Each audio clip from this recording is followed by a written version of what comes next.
我做完分享，原來有好多店鋪之前有類似嘅訪問都有不愉快經歷，所以你唔講你嚟做訪問咧，佢好願意同你傾。你話我哋係老師攞嚟做社區學習咧，即刻落閘。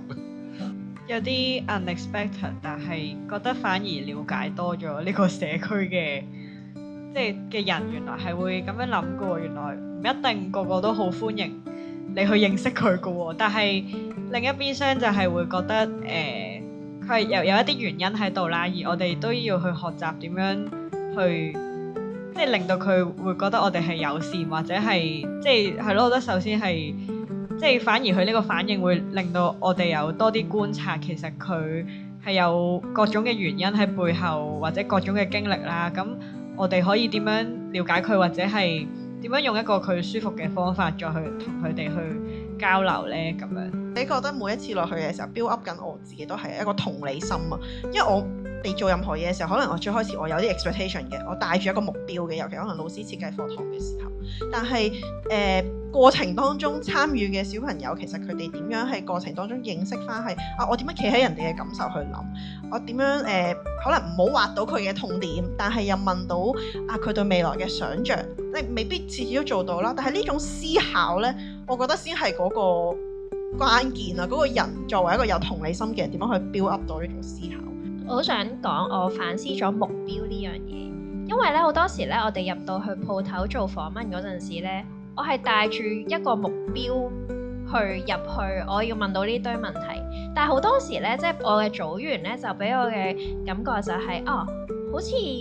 我哋未必需要帶住一個目標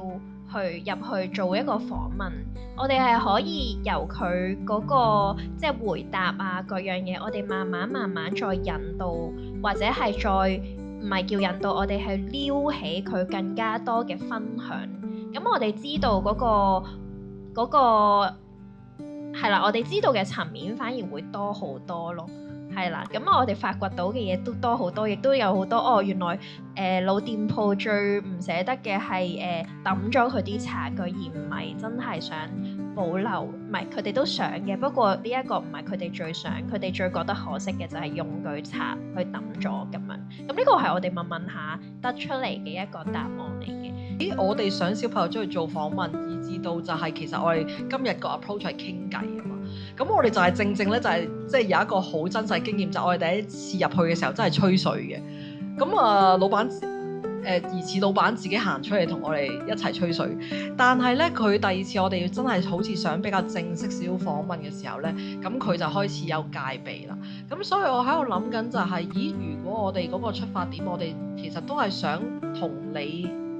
心去理解佢嘅，又係咪真係要以訪問嘅形式咧？即係咁一板一眼就係，定係純粹同佢講嚟緊就係我哋而家有let's say 半個鐘嘅時間喺學校周圍同啲伯伯一齊坐喺公園嗰度一齊坐下先啦，或者一齊傾下偈啦，即係可能係一個好純粹嘅，會唔會反而更加達到我哋想要嘅目標，或者係咪一個目標呢？其實真係純粹我哋講緊就係人嘅連結咯。我想知道多一點關於你嘅故事咯。咁所以呢個都係喺頭先有老師因為關於問點樣設計個訪問啦，我而家就遊走喺兩邊我哋都可以想像多啲咁。